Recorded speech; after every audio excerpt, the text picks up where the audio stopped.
procedure, the second reading is adjourned. Bill is referred to the House Committee. This Council resumes the second reading debate on the Residential Care Homes Legislation Miscellaneous Amendment Bill 2022. Mr. Tony Chair, Chairman of the Bills Committee on the bill, will first address the Council on the committee's report. Mr. Tony Chair. Thank you, President. President, on behalf of the Bills Committee on Residential Care Homes Legislation Miscellaneous Amendment Bill 2022, I'd like to report on the deliberations of the Bills Committee. The purpose of the bill is to amend the Residential Care Homes Elderly Persons Ordinance, the Residential Care Homes Persons with Disabilities Ordinance, and the subsidiary legislation made under these ordinances to enhance the quality of residential care homes for the elderly and residential care homes for persons with disabilities.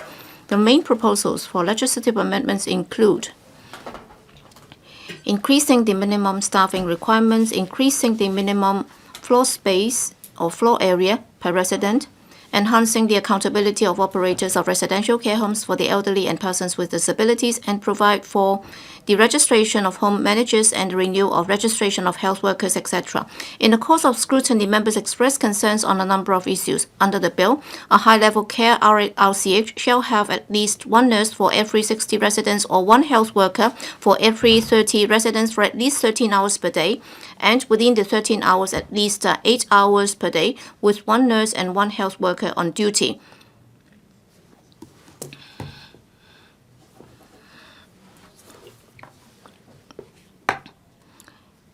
In view of the tight supply of nurses in Hong Kong and the strong demand for nurses from the residential care sector, the HA, and the private sector, members were gravely concerned about the supply of nurses and relevant manpower. In addition, members noted the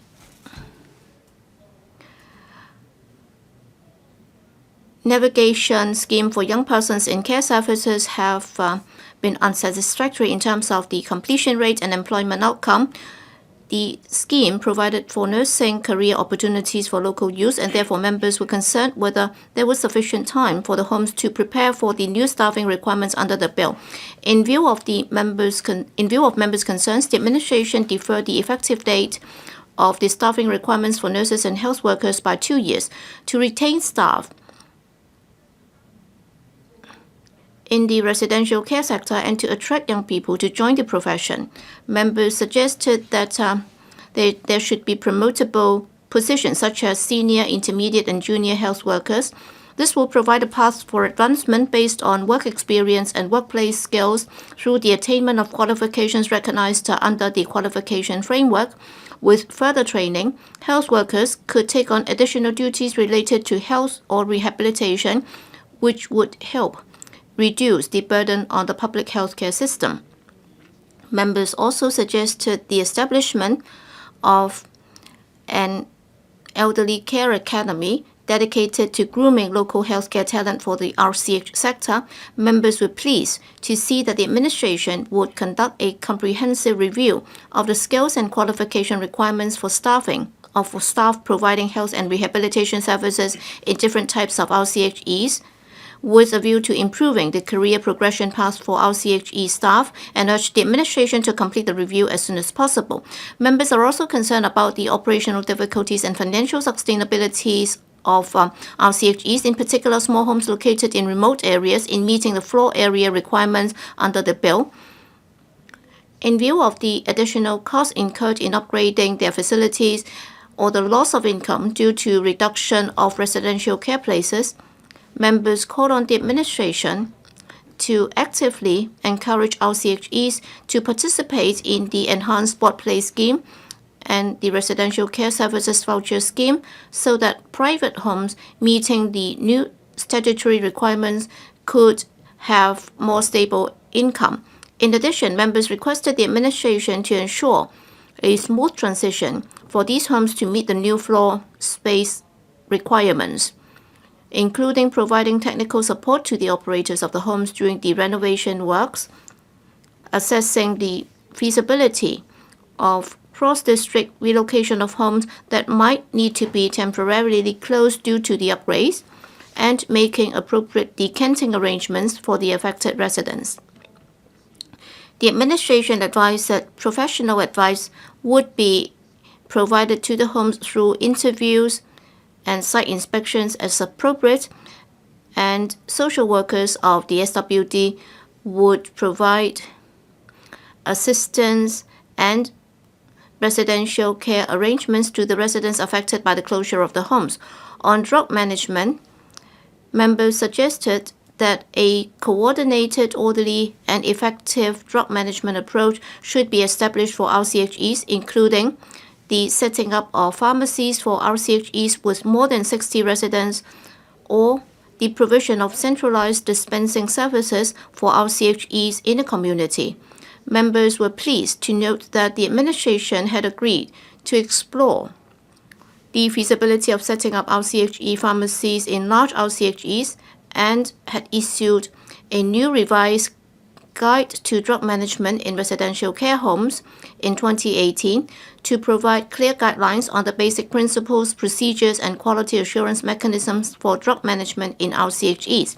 In addition, the existing Code of Practice also contains specific and clear guidelines on drug management. Members also stressed the need to include a definition of medicine in the bill to enable staff of RCHEs to clearly determine what constitutes medicine that falls under the regulations and to help prevent medication errors. The administration agreed to include a definition of medicine in the bill to specify that a medicine prescribed by a registered medical practitioner, registered Chinese medical practitioner, or listed Chinese medicine practitioner for any resident of a residential care home for the elderly or a residential care home for PWDs may only be administered to the resident in accordance with the prescription. In addition, members consider it necessary to draw up clear guidelines requiring relevant persons such as the operator or responsible person of a residential care home, registered home manager, registered health worker, etc., to report specific incidents. For example, if he or she is convicted of an indictable offense in Hong Kong or sentenced to imprisonment outside Hong Kong, etc., to the Director of Social Welfare, so as to ensure that the SWD could obtain relevant information in a timely manner. Members were pleased to note that the administration had agreed to amend the provisions to explicitly require the relevant persons of an RCH to report to the Director if they were convicted of an indictable offense in Hong Kong or sentenced to imprisonment outside Hong Kong, or in the case of a body corporate convicted of an offense punishable by imprisonment outside Hong Kong, etc. The relevant person would have to declare or report that to the Director. On the provision of residential care places, members were concerned that with the growing elderly population, the supply of residential care places was inadequate to meet the increasing demand, particularly in districts with a higher proportion of elderly people but lower supply of residential care places. Given that the current projection of the demand for residential care places is based on the service statistics of the SWD and the waiting time for subsidized long-term care services from 2012 to 2015, members requested the administration to provide a projection of the demand for residential care places and various types of community care services in the next 10 years based on the updated standardized care need assessment mechanism for elderly services assessment. The administration advised that the epidemic, which hit shortly after the implementation of the standardized care need assessment mechanism in August 2021, it had considerable impact on the application and choice of LTC services for the elderly, and hence there was not yet sufficient data to analyze the trend of demand for residential care services and community care services under the new mechanism. It is planned that after the system has been in place for at least 3 years, and also when the impact of the epidemic on the choices of subsidized LTC services has diminished, it would then update the demand projections for subsidized LTC places based on the latest population projections and other factors. After careful consideration of members' views and suggestions on various issues, the administration has agreed to move other amendments to the bill in addition to the aforementioned amendments, including in order to enhance operational transparency and to ensure adequate oversight of the operation, care, management and control of the homes, the administration has agreed to amend the bill after the director has decided to cancel the registration of the relevant persons, such as the registered home manager or registered health workers, or after the secretary has made a decision on the appeal against the decision of the director. A written notice of the decision or the determination shall be given to the person or persons in charge of the home and to the operator of the home in which the person or persons are employed at the time the decision or the determination is made. And to ensure the transparency and fairness of the appeal process, the administration shall specify in the determination of appeals on registration matters the following. A. That the secretary may, in addition to confirming or reversing certain decisions of the director, vary such decisions, and in reversing the director's decision, may substitute such a decision as the secretary thinks fit. And B. That if the secretary varies the director's decision or substitutes it with another decision, the very decision or the other decision shall be a decision that the director would have been entitled to make. And C. The written notice of the determination shall state the reasons for making that decision or determination. The Bills Committee has no objection to the CSAs proposed by the administration and will not propose CSAs to the bill. President, the above is my report on the work of the Bills Committee. I will now express my personal views on the bill. President, Hong Kong is faced with a lot of livelihood issues, one of which would be an aging population other than housing and land issues. Well, there was a motion debate on gerontic technology and also care for the elderly, and with the low birth rate and also aging population, the problems would only get worse. Well, with regard to caring for the elders, in the past, the administration just attached importance to welfare, healthcare services, and residential care services, thinking that so long as they could offer more social security and also residential care services, that would mean that the elders would be able to age in place and age in the community. But what about healthcare, insurance, and also mental health of the elders? And also in terms of the design of buildings and also town planning, there is a shortage of elderly-friendly design, so that we can have an inclusive society where the aged can live with the younger people. And as a result of that, many elders are living unhappily, and their family members would also, for various reasons, not be able to provide very proper care to the elders. Quality residential care services would therefore become necessary. For the residential care homes legislation miscellaneous amendment bill 2022 that we are going through second reading to date, the purpose is to enhance the quality of RCHEs and RCHDs, including the minimum floor space requirement and also staffing requirement. And we also have to enhance the control and regulation of operators of such RCHEs and Ds, so as to reduce negligence in care and also abuse of the residents and so on. Well, such reforms in principle would be right in both principle and direction. Yet for those who cannot afford to go into a private home, and yet they have yet to be allocated a place in a subsidized RCH, well, quality and quantity would be equally important, and therefore for those who are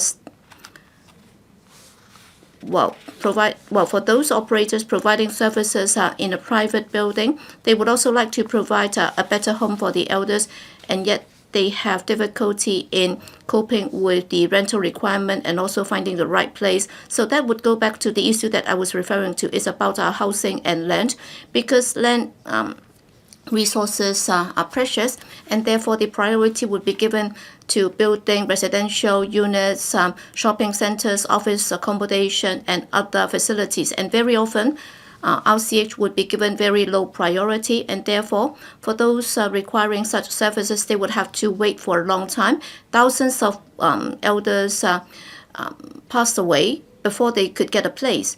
And the administration knows exactly what the problem is. And over the years, many schemes have been introduced, and they are trying to increase the number of places for RCH. And in 2023, they also encourage developers to provide RCHEs in newly developed projects, so that they would like to make use of market forces and also a concessionary fare for land premium in order to encourage developers to provide such places. And yet, over the past 2 decades, according to my understanding, there was only one successful project that would do that. And I've also talked to some of my constituents, and we also paid a visit to this private RCHEs. The facilities are very good. And they've also introduced a number of technologies that would be friendly to the elders. And yet the departments responsible for scrutinizing the applications have not been very proactive. And some of the standards have been updated from time to time. And therefore, it took a very long time for approval to be given. And as a result, it took them some 13 years before their applications were approved. And as a result, that was quite a hindrance to other subsequent applicants. And this is really not good. Another scheme was introduced, that's the private land for welfare purposes. And they also turned to the NGOs, including some charitable and religious bodies, hoping that they can help the administration in building RCHEs and RCHDs. So that initially it was quite popular. Some 73 applications were received, but then after 10 years, only 6 projects were completed. 2 were in progress, and 8 were still in detailed design stage. And some 57 projects were nearing completion in terms of the application, and they have yet to start works. And one of the developers approached me for help, and that's one of the most disappointing cases that I have dealt with in recent years. I wrote to the departments, and there was no reply or very late reply. And even if they did, they would give me very sloppy answers, and very often they would say that they couldn't give a reply, or they would have to wait for other departments to respond. And the land was left idle for many years without works being carried out. And only after the head of department was changed, that there was some change in the response. And given the progress and pace of response, this is really most disappointing. And in working with, that would also hamper the incentive of the project proponents in doing the same. And some 5% of the new projects would also have to be set aside for welfare purposes. That should have been successful. And yet it has not been very successful, because they have been given $80 billion so that private properties would be procured for welfare purposes. Initially, they hoped that they would be able to buy some 120 such facilities, and up till now, my understanding is that they could only buy 2. And there was another scheme, that is in some of the land lease conditions, they would say that private developers should also provide some RCHEs or other welfare facilities. And in order to get the land, the developer would definitely help the government with the construction, and very often they would be able to do it faster and cheaper and more expeditiously. But then they would also have to bear in mind the bureaucracy of the government, and also the scrutiny process, and so on and so forth. And therefore, the relevant facilities might also drag the feet of the initial completion date for the project. And therefore, in putting in their bids, they would also be very cautious and conservative. And as a result, public coffers may suffer. So after setting out all the problems with regard to increasing the number of RCHE places, it might appear that they have nothing to do with the bill, and yet they are very closely related. In the course of scrutinizing the bill, I've also met with many representatives of the stakeholders, both in the public and private sector. There are larger homes and smaller homes, and there are employers and also the frontline staff. They supported the upgrading of the facilities, because that's in line with presidency's call that we will have to give the elders a better life. And yet, the sector was concerned that in order to meet the new requirements, they would have to modify the homes or they would have to move to a new location. So how much time would be taken by the administration in scrutinizing the applications? And also for the manpower shortage, the administration said that they would be importing more workers and they would also be scrutinizing the applications more quickly. But then how much time would be needed? And when can they complete the scrutiny process? Would that be like increasing the number of RCH places, that it would not be very effective? Yes, we do have high hopes on the current term of government. We hope that they can increase the number of places for RCHEs and RCHDs so that we can increase the speed, the effectiveness, and also the quantity. But then the crux of the matter is that we will have to change the mindset of officials.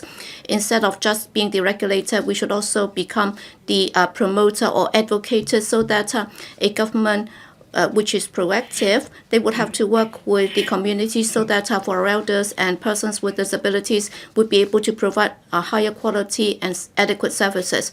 With these remarks, I support the second reading of the bill. Mr. Lan Chun-sing. Thank you, Madam Deputy.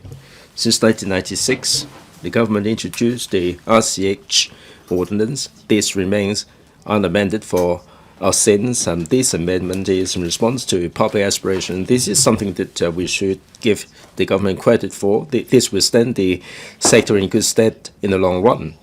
There are a number of recommendations in these amendments, like the minimum staffing ratio, and also registration of the health workers. All these measures certainly will enhance the quality of the care homes and also safeguard the interests of the residents. And the registration system is good because this will enhance the professionalism of the workers. But at the same time, the government should have the career progression path to lure the right people in to alleviate the manpower crunch. I'm going to be speaking a little bit about the registration system for health workers. I must make a declaration that the FLU that I serve did cooperate with the ERB to run the health workers training program. This is the kind of program approved by the director. And there is this renewal system, and also the validity period will be no more than 5 years, and the health workers will have to be registered. There can be conditions imposed, like the health workers will have to undergo regular training program, and when details are amended, the administration will liaise with the trade. As of March this year, the number of registered health workers stands at 27,009. For those who are employed by the homes, and the number stands at 4,007. And for the registered health workers, some of them have already retired. But presumably, for those who are in the working age, the number should be sufficient to cater for the home's demands. They've undergone the training, they got the qualification. I'm sure that they are minded to join the trade. With the qualification, some still wouldn't be bothered to join. It's because of remuneration. According to Census and Statistics Department, for the care homes, the fifth quantum, they only earn $39 per hour, and the next quarter, $41.5. It is close to the minimum wage of $37 at that time. The median wage for the care homes, it is $54.5. It is lower than the median wage of $74.4. Most of them are the care workers who are earning a little bit lower. High health workers are earning a little bit more, but are the remuneration packages sufficiently attractive? And it is still doubtful. Some said that with the enactment of this legislation, we should have the remuneration increase. In 2018-19, the government has earmarked resources for the subsidized homes to improve the remuneration package, like the lump sum grant. Each individual care workers, as before the adjustment, it was 0.6 on the MPS scale. As a result of the adjustment, it is point number 8. In the lump sum grant, the government would have regard to the midpoint as the basis. During the Bills Committee discussion, there were concerns expressed as to how many health workers are actually remunerated on the basis of the MPS. That is 0.7 to 15,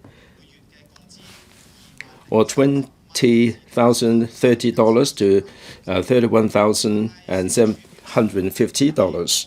The SWD said that they don't have the record for the health workers employed by the private sector. However, the Director of Audit conducted an investigation in October 2017.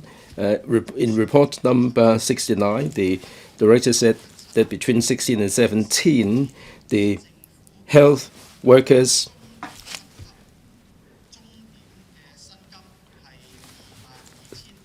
enjoy $22,560, but there are some NGO health workers earning $70,000, a whopping $4,700 less, or 50%.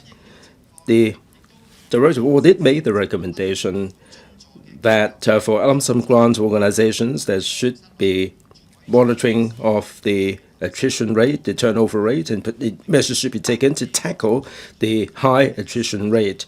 And the pay scale should be improved, and the remuneration package should also be addressed. There should be high level of transparency and more communication with the staff members. After the Director of Audit's recommendations, I'm not sure whether things have improved, but if things were to go from bad to worse, and the health workers are earning lower pay in the government, those working in the private sector would fare even worse. How on earth are you going to lure people in if the situation persists? Even if the government is going to improve the pay scale for the care health workers, the remuneration sees no increase, and I hope that the Bureau would pay particular attention to that. Also, I hope that with the enactment of the bill, the social status of the health workers and that their credibility can be improved. VPAT education should come into it in the applied learning in secondary school, and also the VPAT pilot scheme and the EGIN turned applied education diploma or high diploma or applied degree program. There should be an element of healthcare in it. I hope that there would be a progression path for the health workers, like QF2 should be for the health workers. QF2 should be the care workers. QF4 should be for the home managers, so that they would have something to look forward to. There is a path of progression ahead of them, and there should also be different rankings for the care workers, for the health workers, so that they would be able to take part in the profession that they are really passionate about, and they will be able to serve the elderly population that much better. With these words, I support the bill. Mr. Stanley Lee. Madam Deputy, we're looking at this bill back in February last year. The administration briefed the panel on the legislative proposals. Many members have, in fact, stated their concerns, and then it received the first reading. Today, here we are. My position remains pretty much unchanged. I think the original intent of the amendment is to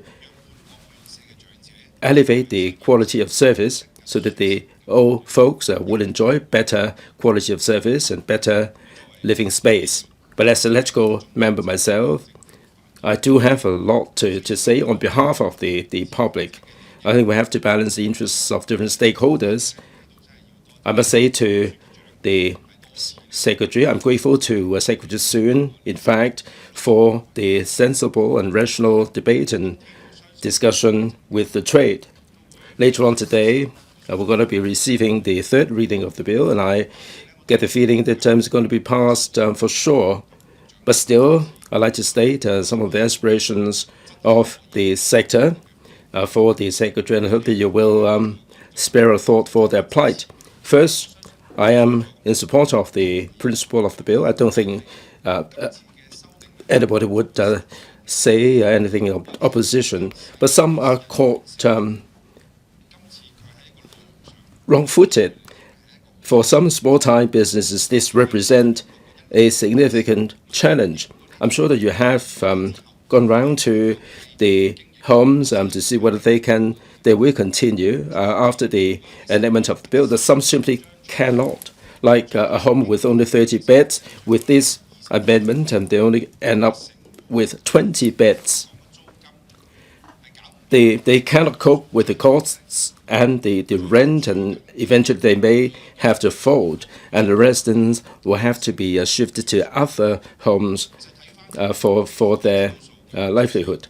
According to government statistics, as of 28th of February, licensed RCHDs and RCHEs, the number stands at 1,129, with 9,000 places and 77,000 people are living in them. So this bill will have a profound impact on so many people, in particular the small-time homes.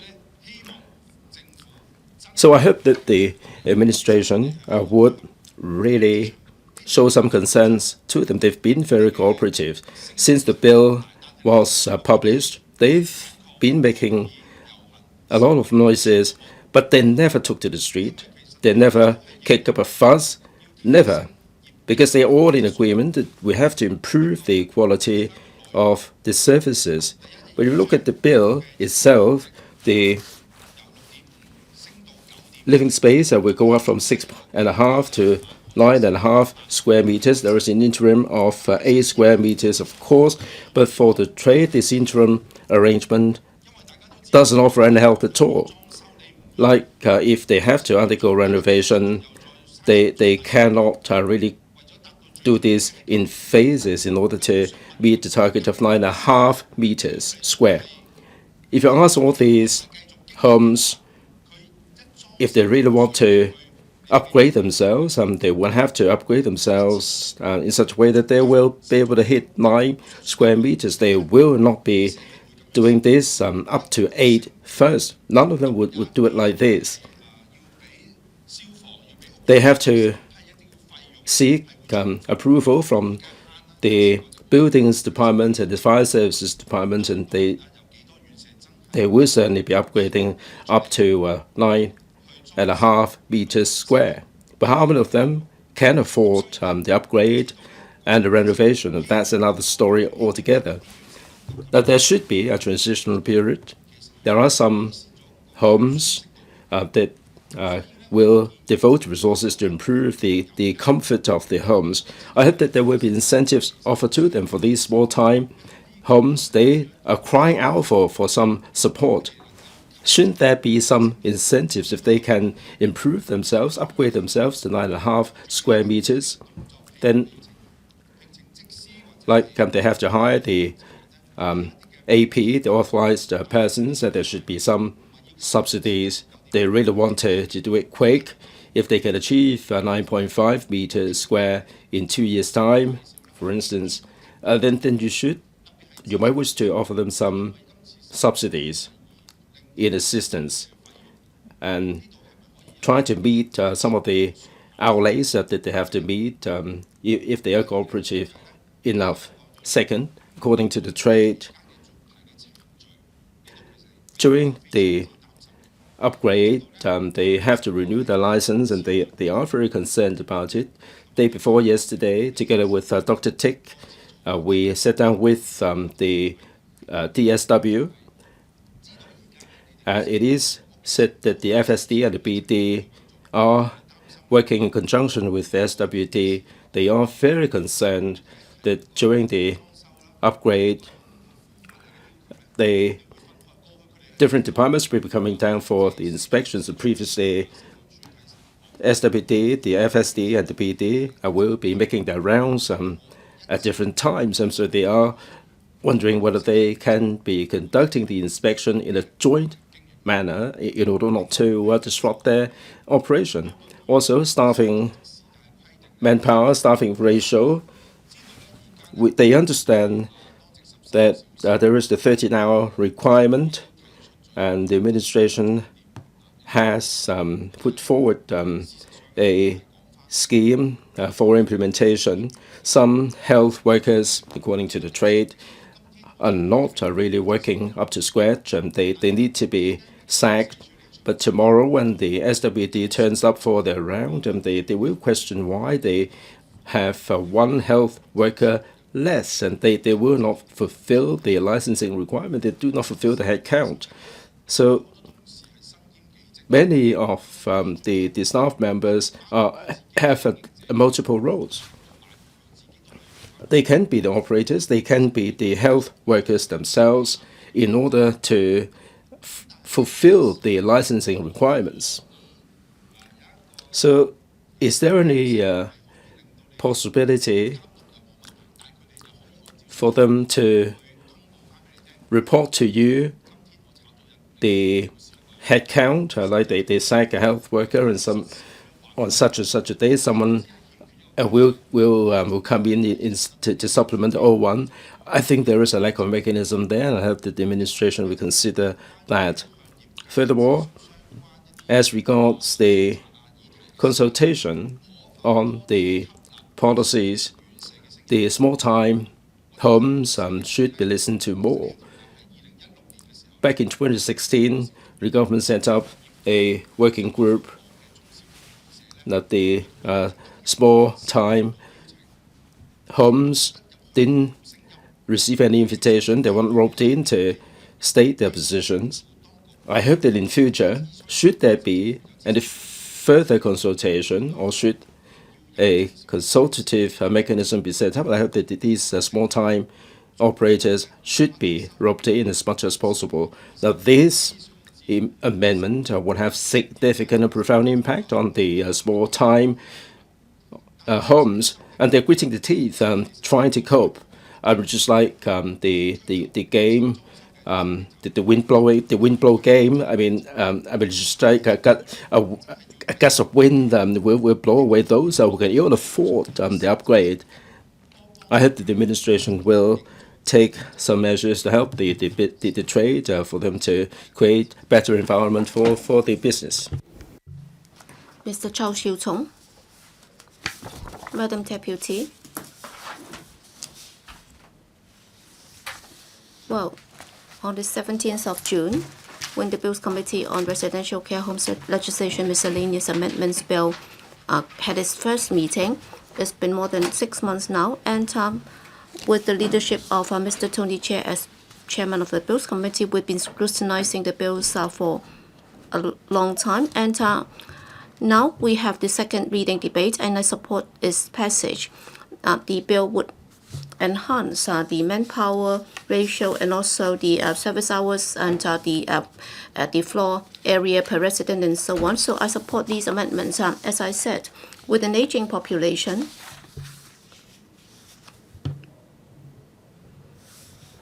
and with the faster pace of the aging population, RCHEs will become the main thrust that we would have to rely on for enhancing elderly services. And the bill proposes that there would be an enhanced staffing ratio and also the per person floors area should be enhanced. That would help improve the RCHE's working environment and also the workload for the frontline staff.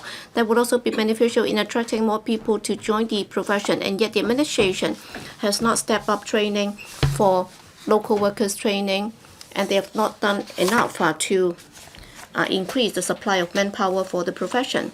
Instead, they have introduced the special scheme for importing care workers for the RCHEs. And also, they've also allowed the subsidized homes to import labor under the supplementary labor scheme with better working environment and shorter working hours, and also the pay would also be higher than that for private homes. The long-term manpower shortage problem has not been very serious for private homes, and the private homes have also been able to maintain a relatively high standard of care. And yet the administration has not taken on board our views, and they are allowing subsidized homes to continue to import labor. I'm concerned that in the long run that would threaten the local health workers' status, and that would also suppress the healthy growth of manpower for this sector. It's not that I don't support the proposal. In fact, we have already got some 10,000 health workers, and that would account for some 80% of the total number of health workers. Most of these health workers would be working at subsidized homes, and for private homes, the reason why we have this long-standing manpower problem, that's because the pay and remuneration are simply too bad. And for subsidized homes, they would have to work for 12 hours a day, and they can only get some $14,000 a month. And if they work for 8 hours, then they would only be able to get some 9,000 plus a month. How can that be attractive to local workers, in particular for young people? In fact, during the peak of the fifth wave of the pandemic, the homes have also directly hired care workers at a higher pay, and some 5,500 people have been attracted, and the response was very enthusiastic. And in late March last year, they also introduced this 3-day training program for a crash course for care workers, and because there was a special subsidy for these care workers, and within a very short space of time, many local unemployed people also enrolled into that crash course. In other words, if they are able to improve the remuneration package, such jobs will become more attractive, and more local people would be prepared to join the trade. And therefore, I'm concerned that this special scheme would deal a blow to local workers in terms of their job opportunities. And after they have imported workers, they would no longer have any incentive to improve the working environment and remuneration for local workers. And that would also disincentivize local workers in joining the profession, and that would only add to the problem. And also, on the path of importing workers from elsewhere, you will find it difficult to turn the clock around. And also, the navigation scheme for young persons in care services has also been problematic, because I've also asked questions concerning the completion rate, and the wastage rate has been very volatile, and I hope that the administration can offer more incentives to attract young persons to join the profession, so that they can provide long-term services, and that could also help revitalize the trade. These are my remarks. Ms. Lim So Wai. Thank you, Madam Deputy. Well, it's expected that by 2050, we will become one of the most aged societies in the world. And we also enjoy high longevity here. And therefore, in terms of the demand for care for the elderly, the demand is growing. And also for RCHEs and also RCHEs, the demand would also be very keen. And President Xi has said that, well, we will have to ensure that age will have to be... the elders would have to age in place, and we would also have to provide holistic care for all those in need. And therefore, with the amendment this time, we'll be able to enhance the quality of the homes, and we would also be able to ensure that residents would be able to have a sense of happiness and belonging. I think that the intention is good, because that would enhance the quality of care at these homes, and therefore I support the amendments of the bill, and I do have high hopes that it will be very successful. And I can see that at the 9 meetings of the Bills Committee, the administration has been able to take on board the views expressed by members and the chair, and I hope that they can implement the amendments as soon as possible so that the elders would be able to live in dignity. And yet I hope that the administration can also pay attention to the following problems. First, in the past, when we paid visits to RCHEs, there were many smaller homes, and they told me that the upgrading fees would be unaffordable. In the end, after the transitional period, and if these small homes are not able to cope with the situation, I hope that you will set up dedicated teams to help them, so that these small homes and also the elders can be recanted in the same district, and there should be a seamless transition. And also, smaller homes are faced with a manpower problem. You've introduced the SLS, and some 3,000 care workers would be imported in order to ease the problem. And yet, according to some recent reports, after that was announced, some of the intermediaries on the mainland would disseminate the information through various channels, and some of the intermediaries would also pocket some of the money, because for care workers from the mainland coming over to Hong Kong, there would also be different tiers of subletting, and some said that they would have to pay $25,000 in the first place before they can come to Hong Kong to work. I hope that the Secretary will pay attention to this, because this is something good. We don't want it to turn sour. And also, for other than importing labor in order to solve the immediate problem, I think the Bureau should also consider rolling out more schemes so that more people can join the profession in caring for the elders and persons with disabilities. And in terms of the promotion ladder, there should be better planning, and remuneration should also improve. According to the Education Bureau in 2018, they also came up with the qualification framework for the RCH sector, and some 4 levels of QF recognition would be introduced. In the second tier, they would have to have at least 3 years experience, and also they would also have a certificate in the relevant sector, and the starting salary would be 14,100.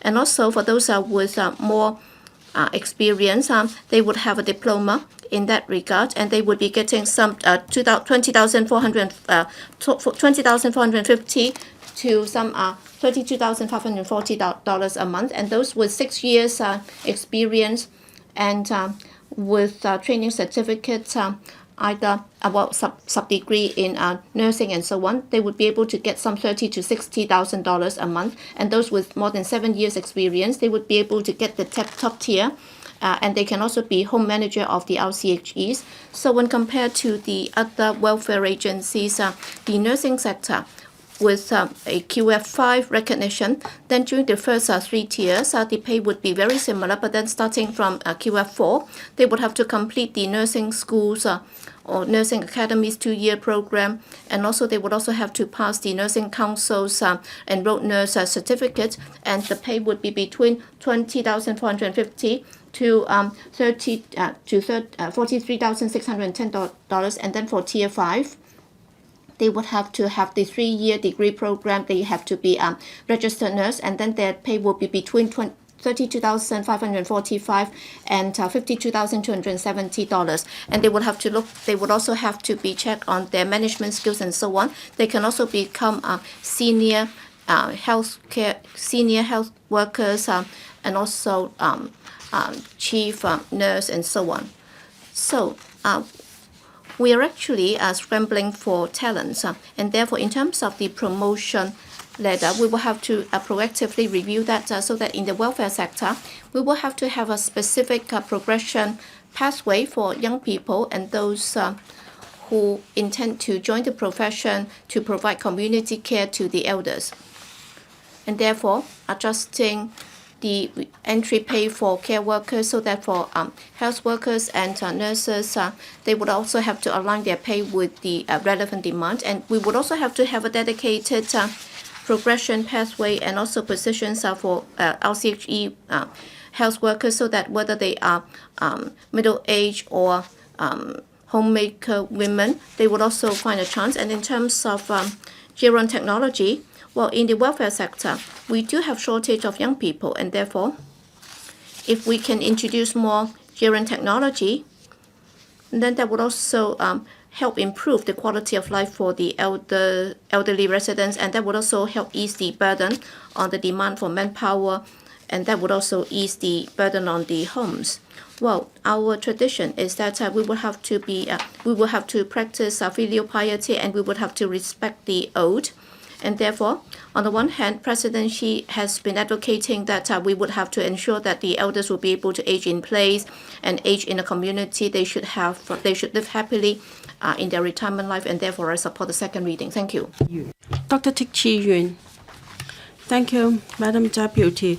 I speak in support of the bill because it can enhance the staffing requirements of our CHIs, and it also enhances the minimum area of floor space for per resident. It will enhance the accountability of managers.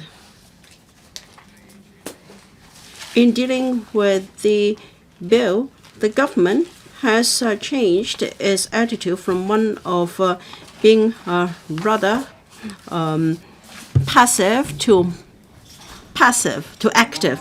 Some members said that because of the impact of the bill, about 6,000 or so small and medium-sized homes may be phased out. At first, we felt that government officials were not really very responsive about this possibility impact. Subsequently, the administration was willing to discuss with the sector, and as I said yesterday, we had some very positive dialogue and responses from the administration. Once you phase out one RCG, that would mean one less choice for the elderly. Now, for small and medium-sized homes, they may not be very desirable in terms of living conditions, but at least they offer a choice to family members of elders. We've asked family members of elderly persons, would they want to go to a home of a larger scale? Many of them would rather stay in the existing home because the home may be close to their family members and they can easily visit their elders after work. So we must not overlook the value and contribution of small and medium-sized homes. The administration has adopted a proactive attitude in discussing with them. Instead of phasing them out, they're willing to offer them support and advice so that they can continue to survive. According to the SWD, now the average waiting time for nursing homes is about 14 months. Over 16,000 elders are waiting for a place in a subsidized home. According to population projection in 2017 to 2026, by 2039, we will have 2.5 million elders in Hong Kong, accounting for 30% of the total generation of the population. This goes to show the keen demand for RCGs, and so the government must review our population policy and face up to the need for RCGs. Of course, for small and medium-sized homes that require improvement, I hope they can continue to operate so that we will not have a substantial drop in the number of places for elders. Now, for staff members of homes, they do not have a good career progression path, and also pay is limited. In 2018, many members of the sector complained that there is too little benefits for staff of RCGs. It's hard to attract and retain talents. I suggest that we introduce a pay scale so that there can be annual pay adjustment according to the market situation to attract new blood to the sector. We encourage employers to provide more incentives for staff members to upgrade their skills. For instance, courses for health workers, for managers, and for nurses. So we have more job progression opportunities. There can be benefits and also financial subsidies for staff workers. Then we can attract more people to join the trade because there is a future here. There should be more promotion opportunities. So we suggest that senior nursing officers should be created so we can attract people to join the health worker trade. I understand the government is going to set a working group to review the qualifications framework, the manpower framework, and also various career progression possibilities for the sector. I hope the review can be done as soon as possible because we have to race with time in terms of improvements. Many members mentioned that IT is developing rapidly. While we have an IT fund for RCGs to use technology, we've already spent about 5 billion or half of the fund. I've yet to see sustainable projects within the sector leading to a better development in the use of INT in the sector. So we have to work harder in this regard. In this round of legislative amendments, we've also raised the space requirement from 6.5 meters. It will be raised to 9 meters square after a few years. However, compared with the space per capita of public housing, which stands at 13.2 square meters, this is still a far cry, and we are not showing the respect due to elders, and there is nothing in the bill to list out the space requirement for common facilities such as toilets and space between cubicles, etc. We should set out the minimum area requirements for different facilities. For instance, in the UK, in dormitory, the minimum square is 16 square meters, and for living, for dining, and for other activities, the minimum space per capita is 4.1 meters. In Taiwan, for Article 10 of elderly centers, now for RCGs, there, the minimum area of floor space per resident is 16 square meters, and in bedrooms, at least 7 meters per resident, and facilities other than bedrooms, 4 square meters per resident. So this round of amendments should just be the first step. When conditions are right, hopefully we can have different minimum floor requirements for bedrooms and for other activities, and at least 8 square meters for bedrooms, and for facilities other than bedrooms, at least 4 square meters to be on par with the Taiwanese requirement. So at least we have 12.5 meters per resident. The government is providing more land and for RCGs. The increase in places will mean stronger competition among the private sector. Some of them are worried that they may be phased out. Now, if they have to spend so much money on renovation and it takes a long time for them to recover costs, and the cost may be transferred to users. So we suggest that we set up a support scheme for private RCGs, for setting up a working group to be responsible for helping these RCGs to upgrade their facilities and to provide the assistance needed so that under a tight regulation, they're still able to provide quality services. Madam Deputy, this round of amendment can only meet the minimum standards. It is not yet enough to ensure a dignified living environment for our elders. It has enhanced the quality of service of our RCGs. Our intention is not to phase them out, and therefore the government has the responsibility to help private homes to adapt to this transformation. We support the motion. Thank you. Reverend Canon Peter Kuhn.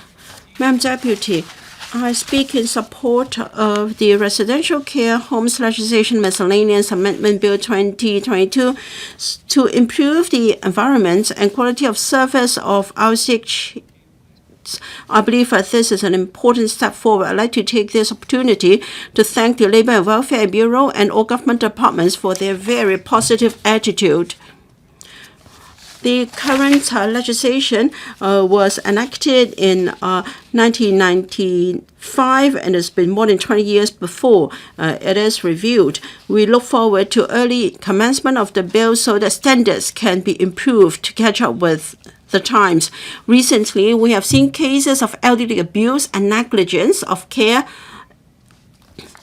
and there were also outbreaks of COVID-19 in many private homes. This goes to show the urgent need for the bill. I support the bill in general, including enhancing the minimum area for of floor space per capita, introducing the accountability of operators, and also requirement for more nursing staff to be present during the day. And I think we should also enhance the quality of residential care homes for the elderly and also the persons with disabilities. The sector are worried that they may not be able to cope with the new requirements. Some operators have told us that they're worried that they cannot comply with the new requirements, and the worst case scenario, they may have to wind up their business, leading to a shortage of spaces or places. We're pleased to see that the government has introduced an 8-year transitional period for the sector. Still, there must be policy support to help the sector. Otherwise, it is not possible for them to fulfill the requirements during a very short period of time. As mentioned by some members, some small-scaled homes may not be able to survive. So once the bill is passed, I hope the administration can give substantive help to these homes so that they can meet the new requirements. And the sector would also like to take this opportunity to urge the administration to see whether the height restriction of 24 meters for our sick cheese can be relaxed so that we can maximize our land resources and to serve better our elders. The minimum staffing requirements will also be amended. For homes with over 60 residents, there must be one nurse for each home. This is, of course, something good, but given the tight manpower situation, that may worsen the manpower situation. There is no stable supply of nurses and therapists for private homes. If this manpower crunch is not resolved, I'm afraid raising the staffing requirements will worsen the situation and be counterproductive. While I welcome the administration's importation of care workers for our sick cheese so that we can cope with the manpower crunch in the short term, I also expect the administration to retain and nurture our local talents in the RCH sector so that we can resolve the problem in the long term. While we face the serious challenges of an aging population, there are still a lot of problems associated with elderly services. The bill is just a start. We must look to the Greater Bay Area. There should be more cooperation and exchange in the provision of elderly services. In the mainland, they have the following 3 advantages. They have manpower resources. If we can allow some of our elders to retire in the GBA, then perhaps there will be fewer disputes in this council when it comes to importation of labor. And other advantage GBA enjoys is land resources. We have visited GBA with the administration not long ago. Indeed, the elders there enjoy much generous living space and conditions in the private homes there. With integration within GBA, it will be an inevitable trend for elderly services to develop into the GBA. We should enhance our cross-boundary elderly services. We should improve our current pilot schemes. We can arrange for relocating elderly services to the north, and in places where there are more Hong Kong elderly residents, we can consider buying places in elderly homes there so that our elderly can enjoy a better retirement. Thank you. Professor William Wong. Madam Deputy, many old folks and disabled people have to rely on the home care. So we have to make sure that the quality is good enough, because this has everything to do with the day-to-day life of these residents. I support the amendments because this will facilitate the adoption of technology to improve the quality of life of the residents. There is an amendment to improve the staffing ratio. 360 homes will need to have 470 more nurses, and we have shortfall at the moment, and the demand is going to be outstripping supply. So the homes should extensively adopt the Geron technology to support the daily needs of the residents, like the adoption of vital sign monitoring system to monitor the physical condition of the residents, so that the health workers will be able to monitor their conditions, and the manpower saved can be shifted to the care of other residents. Also, the living space or the floor space per residence will be improved. The government has the INT fund for the Geron Tech. The fund can be sought to hire and procure the Geron technology. In these homes, they are limited in space. There is very limited room for them to procure large-size Geron Tech equipment. And I hope that there would be, as a result of the enactment of the bill, there would be more room for this to be accommodated.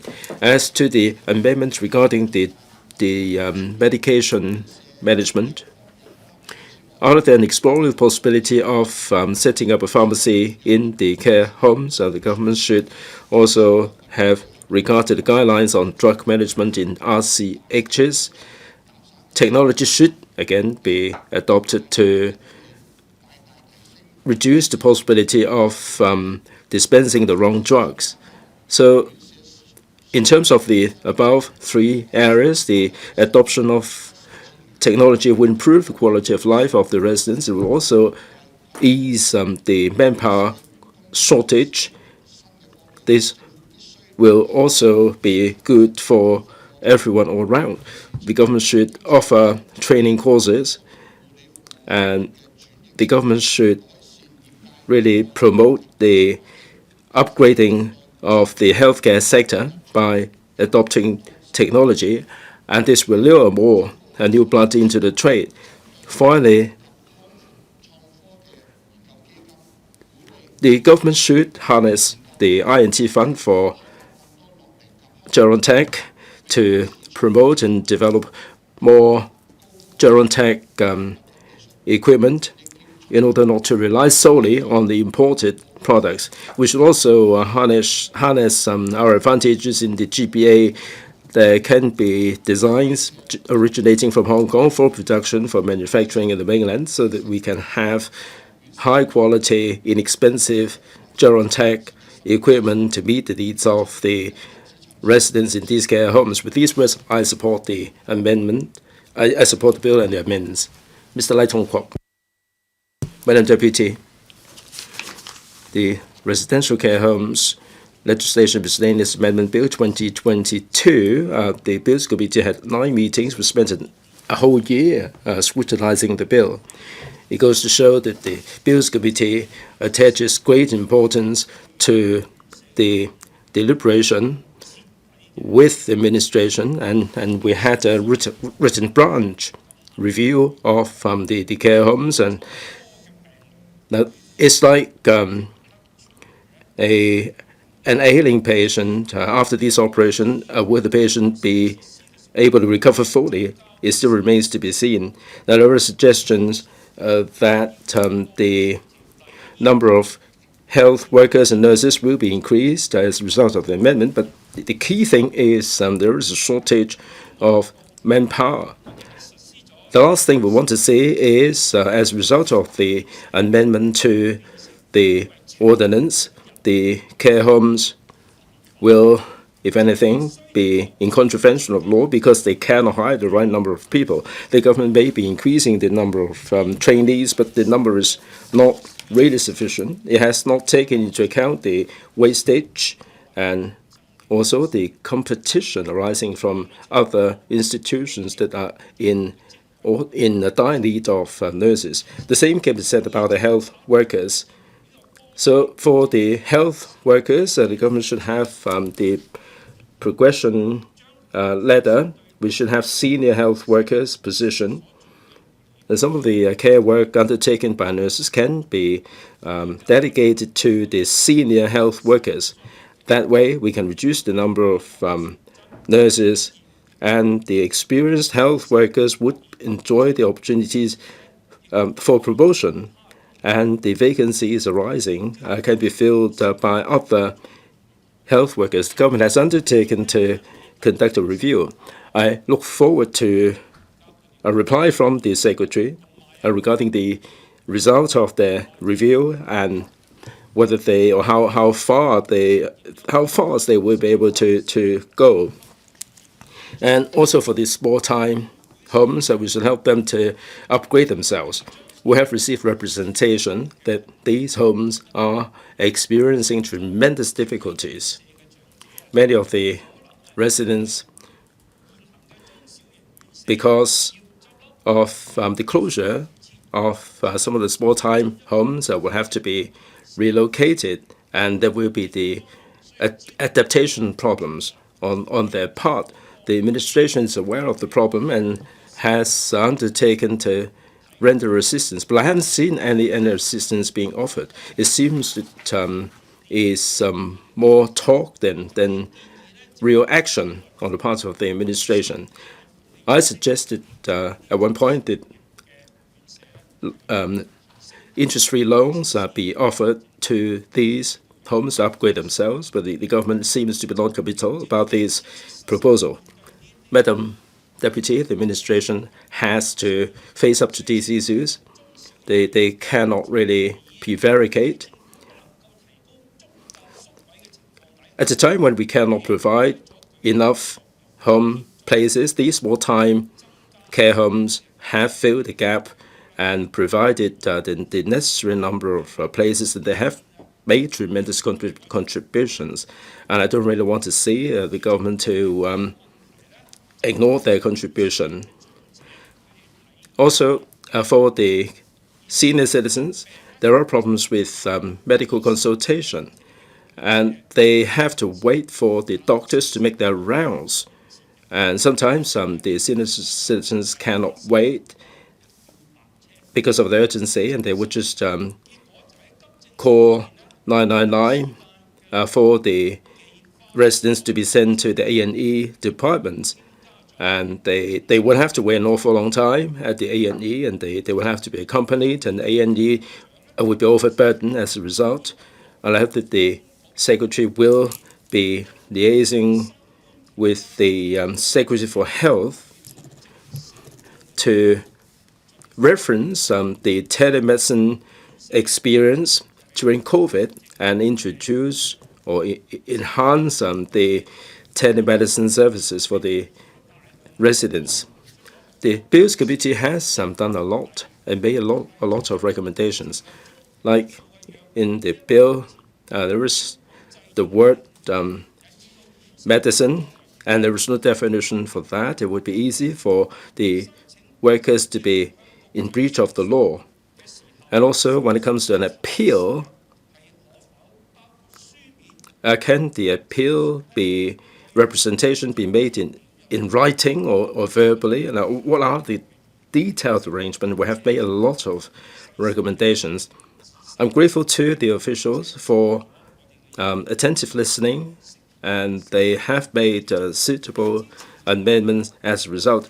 Madam Deputy, I support the second reading of the bill, and I hope that the Secretary would tap the powers of the public in the course of the amendment, listen to the views of the stakeholders, and where possible, the government should sensibly and rationally improve the quality of life for the residents and help the small-time homes to continue in business for them to fulfill their role. Mr. Luk Chung Hong, Madam Deputy, I speak in support of the Residential Care Homes Legislation Miscellaneous Amendment Bill 2022 second reading.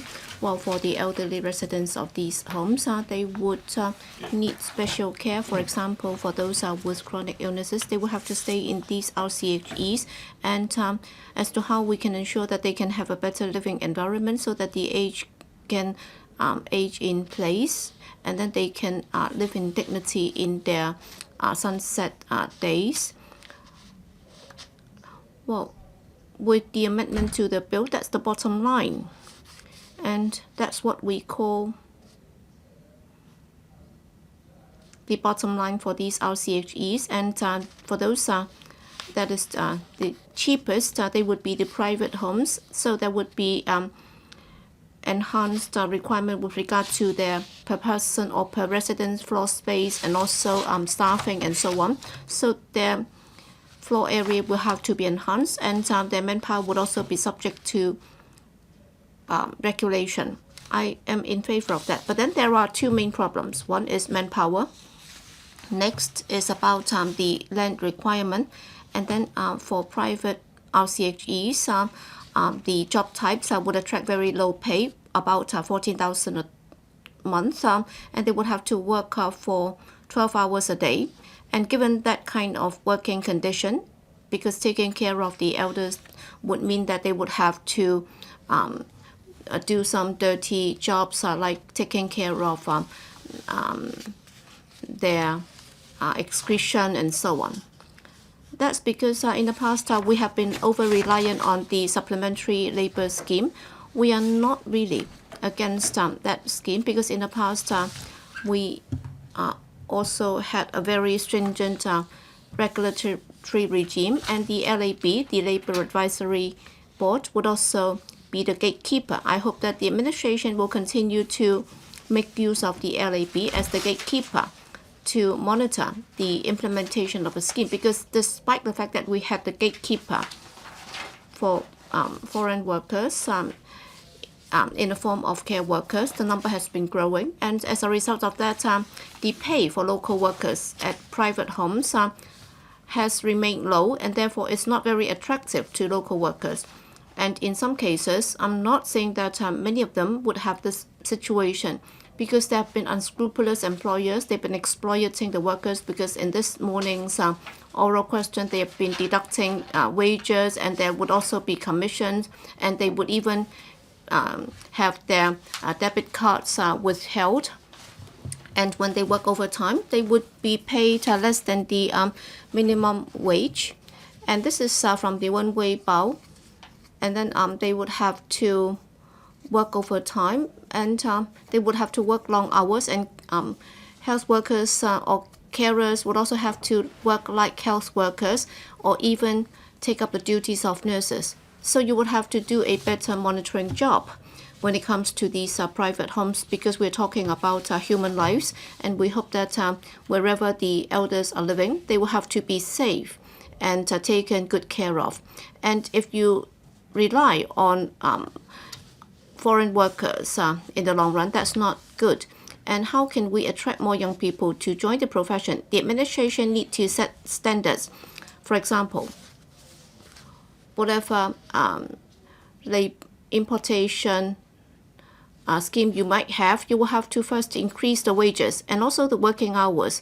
Well, a shift of 12 hours, Well, even if you're just a security guard, that would be hard enough. And let alone that you will have to work as a health worker. It's very labor intensive. So how can you cope? So you will have to promote the 8-hour shift system. And also you would also have to offer higher pay to local workers. That would be most practical.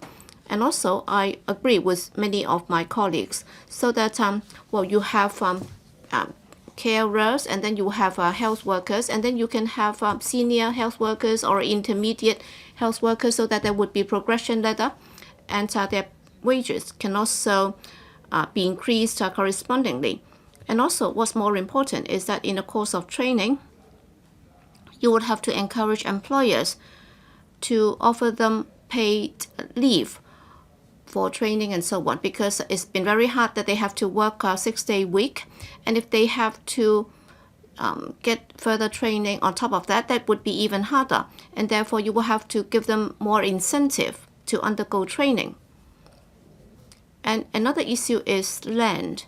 Many colleagues have said that, well, you can also buy places on the mainland. Well, recently, two of us did go and visit the two RCHEs. One is Mr. Wong Kwok Kin, our former LegCo member, and also another one from the FTU. And they also said that on the mainland, in terms of the living environment, the land and manpower situation is very good. So if you buy places in the GBA, and if some elders are interested in retiring on the mainland, I think that's also a way out. And I've also heard some of the stakeholders say that one of the most hefty costs would be rentals, because very often they would be old kindergartens or old Chinese restaurants that have closed. And also in the new territories, they would also rent village houses and so on. So in the new developments, can you have the entire building, or you can also set aside several units or several floors of the high-rises, so that they can become private homes. So their fees would be regulated, and the services would also be regulated, and you would also be offering concessionary rents in order to attract operators to run such services by enhancing their services. And you would also have to introduce more drone technology, as Dr. William Wong said. And then the most important part is to attract more people to join the profession, because many elders would like to stay home in their old age. So we will have to ensure that they can age in the community, and that's what the public would expect you to do. But then, in any case, I think that the amendments would promote the improvement of the RCHEs. Is a very important milestone, and therefore I speak in support of that. Thank you. Next, Mr. Chen Hangpen. Madam Deputy, I speak in support of this amendment and also the motion.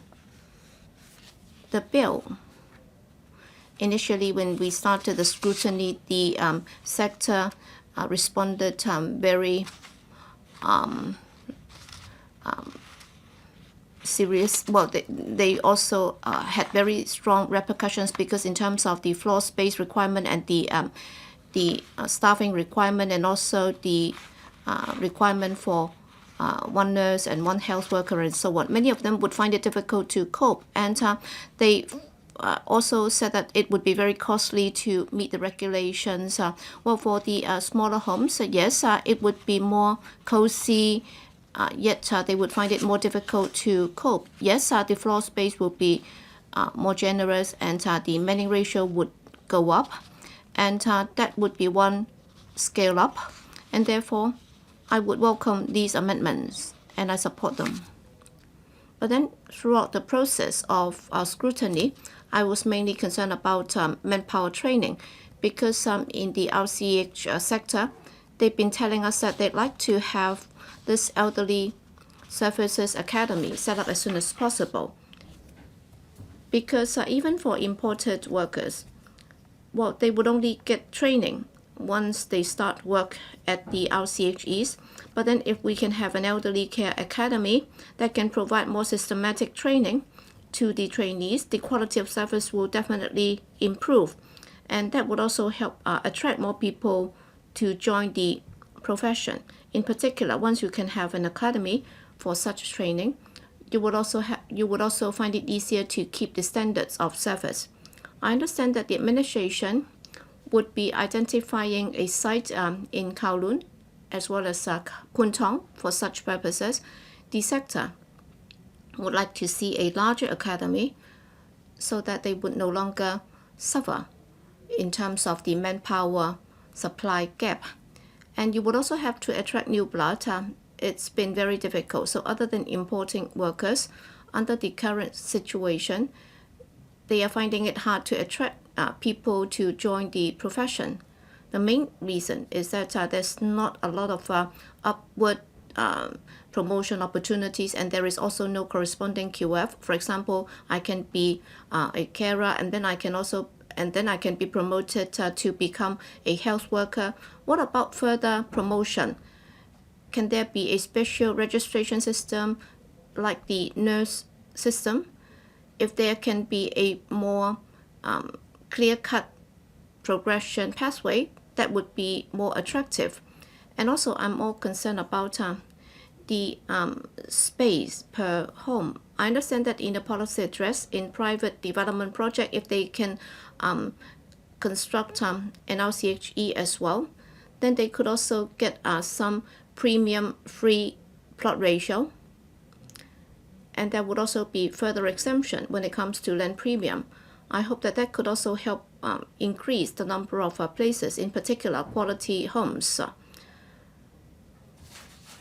And yet, we are subject to the 24-meter height restriction, and with that in place, at another subcommittee, we've been discussing this. We understand that that's because of the fire safety concern. I hope that the FSD can discuss it with the relevant departments. I hope that with the further relaxation for private development, even above the 24-meter limit, you can also provide some quarters for staff, because the staff quarters cannot be linked with the license for RCHEs. Yes, I understand that staff cannot live in the RCHE as well, but then for carers and also health workers, if they are permitted to stay in the RCHE that they are working, then that would help attract more people to join the profession. And also in importing workers, you don't have to worry about finding accommodation for them other than the workplace. Yes, we have been importing workers from the mainland, and yet these workers are finding it difficult to find accommodation in Hong Kong. And therefore, in the newly developed RCHEs, if you permit them to build some staff quarters above the 24-meter height requirement, that would make things a lot easier, so that elderly services or RCHE services can scale one ladder up. So I hope that you can provide enough time to the sector to make preparation for the commencement of the bill. And you should also relax some of the measures to ensure that elderly services can improve, because we would be happy to see elders enjoying better retirement life. So with these remarks, I support the passage of the bill. Dr. So Chang-Wing. Madam Deputy, I just want to say a few words. First, I am in support of the bill. In particular, there are many provisions in the bill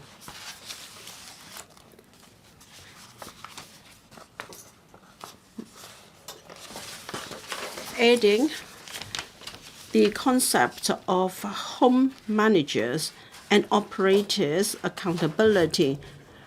I believe the operators and managers have a lot to do with the quality of these homes. Take procurement as an example.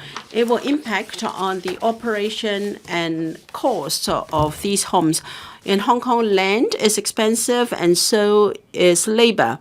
And if procurement is also expensive, then that will disadvantage the operation of our RCHs.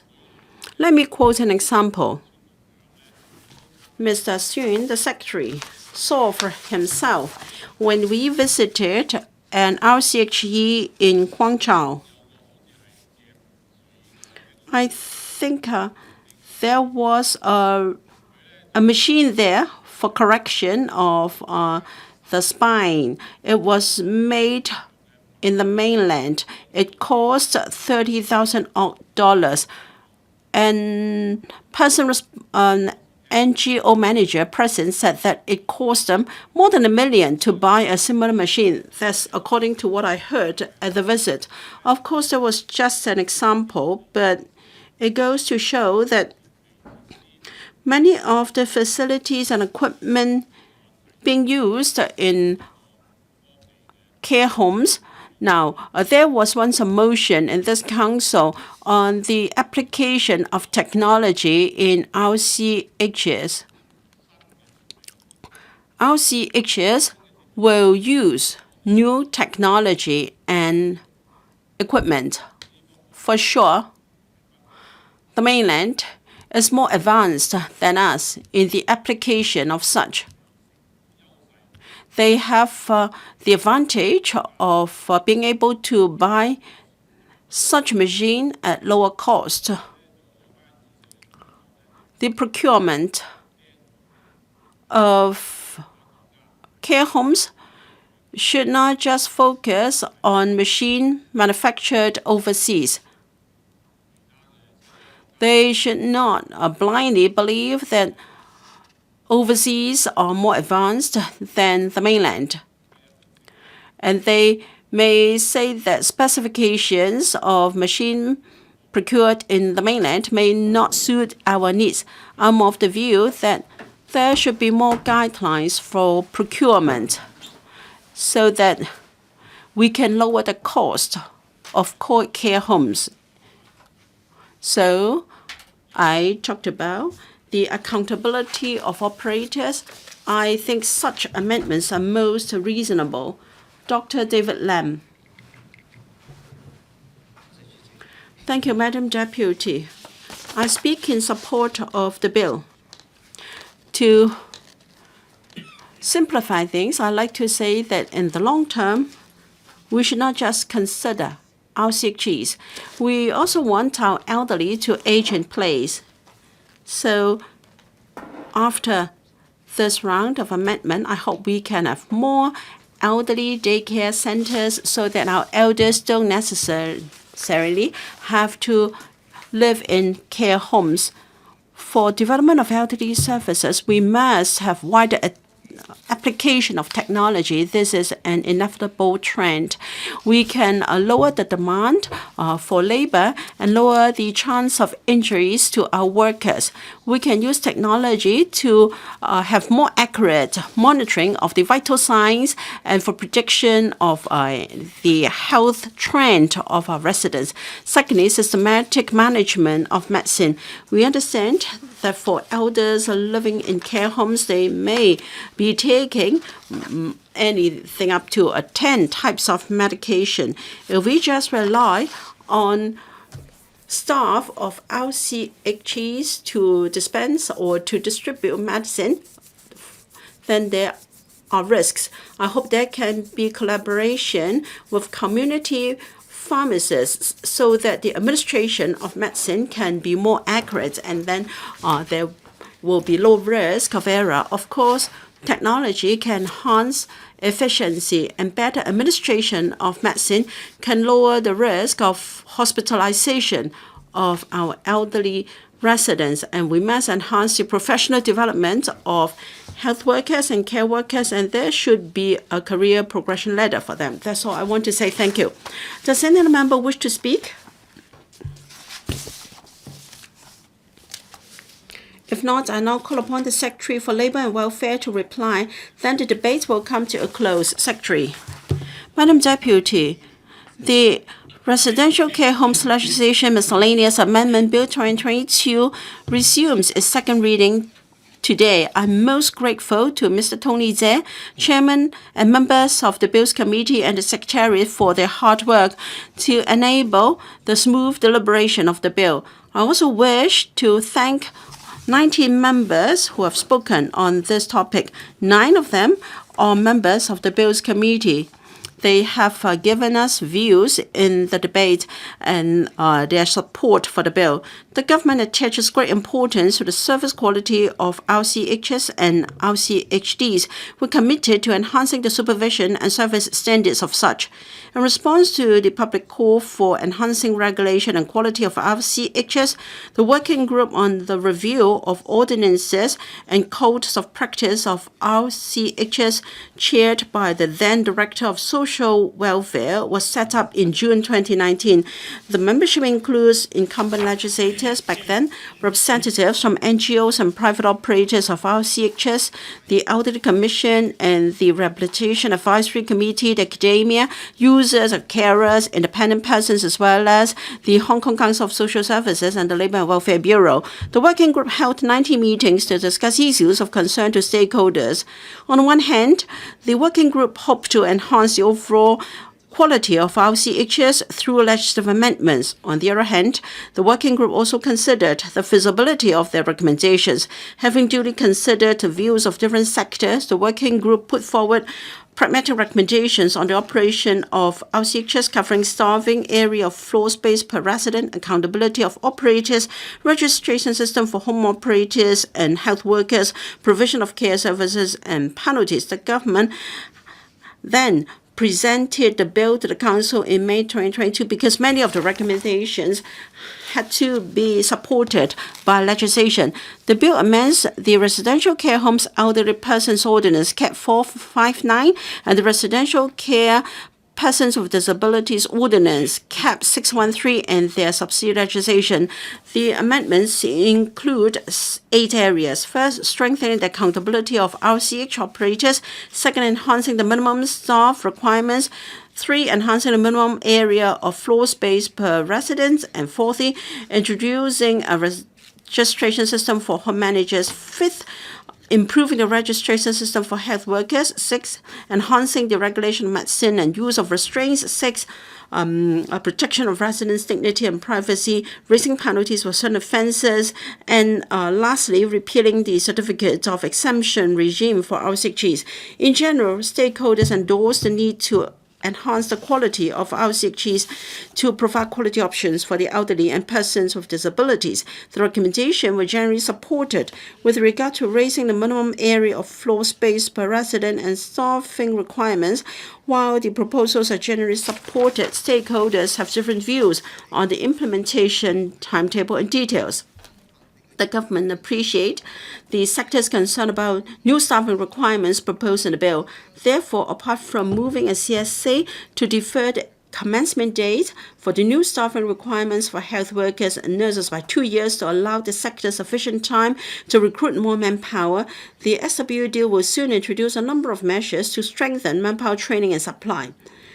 These measures include, firstly, we will launch a special scheme to import care workers for RCH on the 19th of this month under the premise of ensuring priority for employment of local workers. An appropriate number of care workers can be imported to work in RCHs.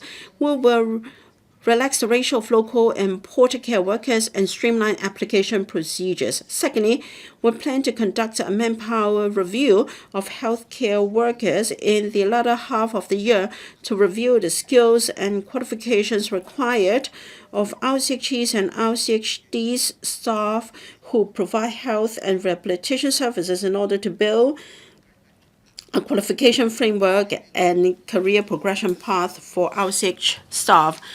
Thirdly, in the coming 5 years, we'll fully subsidize an additional 1,700 or so enrolled nurse general training places. Trainees are required to work in social welfare services units continuously for at least 3 years after graduation. Furthermore, the Health Bureau plans to amend the registration ordinance CAP 164 to create a new pathway for qualified non-locally trained nurses to practice in Hong Kong to increase nursing supply for the healthcare sector and social welfare service units, including RCHs. This will safeguard the quality of professional services of nurses, and I'm sure these proposals will help expand the supply of nursing to RCHs. The government is confident that these measures can provide sufficient manpower supply for the sector to employ competent staff to comply with new staffing requirements under the bill, to relieve the manpower crunch to satisfy the staffing needs of RCHs under planning or construction, and to attract and retain talents. We will continue to adopt pragmatic measures such as the enhancement board place scheme for RCHDs and residential care service voucher scheme for the elderly to allow private care homes meeting the new statutory requirements to receive a more stable revenue. These measures are more in line with the principle of prudent use of public money than directly subsidizing or subventing private RCHs in their running their commercial activities. The government will continue to liaise with RCHs that have yet to meet the new space requirements and provide them with professional and technical advice. During the deliberation of the bill, members had discussed in-depth provisions in the bill and given us valuable suggestions. Having carefully considered the views expressed by members, we will move the following amendments. First, on commencement dates of the minimum staffing requirements. Second, requirement on reporting certain events to the Director of Social Welfare. 3, arrangement for the Director of Social Welfare to give written notice for the termination of the appeal by SLW. And 5, enhancing the requirement on medicine management. I will elaborate when I move these amendments. The legislative proposals of the bill have been studied very carefully by the cross-sectoral working group on the review of ordinances and code of practice for residential care homes. The government has also consulted the Welfare Services Panel and relevant advisory bodies. We've exchanged views with different stakeholders many times. There have also been 9 meetings held by the Bills Committee to examine the bill. With the concerted efforts of all parties, the bill finally resumes its second reading debate. Upon passage of the bill, SWD will continue to make preparation for implementing the new regulatory system, and these include to revise the code of practice for RCHs, to formulate guidelines for the new requirements, to explain to the sector the new requirements and commencement dates, and to provide professional advice to care homes having regard to the circumstances. The SWD will continue to take forward measures such as enhancing supervision and enforcement at RCHs, enhancing transparency, stepping up training of RCH staff, and promoting the professionalization of the sector to enhance the care for residents. The RCH EP Ordinance and RCH PWD Ordinance was enacted in 1995 and 2011 respectively to put in place a licensing scheme for regulation of care homes. When the respective legislation was first proposed, the then government was subject to various queries and pressure. Some private homes worried that they could not continue their operation under the new statutory regulation. However, with improvement to the regulatory regime by the government, the sector has grown, with the number of private homes ever increasing. The bill is the result of a review first of its kind after 20 years, covering various important aspects of the regime. I'm confident that homes intending to continue their operation will gradually upgrade its quality during the transitional period to meet public expectations. I urge members to support and pass the bill so that the proposals can be implemented as soon as possible to improve the overall quality of care homes and to provide higher quality care for our elders and disabled persons, and to promote further development of the sector. I thank the President here. I now put a question to you that the Residential Care Homes Legislation Miscellaneous Amendments Bill 2020 be read the second time. Those in favour, please raise their hands. Those against? I think the question is agreed by a majority of the members present. I declare the motion passed. Residential Care Homes Legislation Miscellaneous Amendments Bill 2022. This council now becomes Committee of the Whole Council to consider the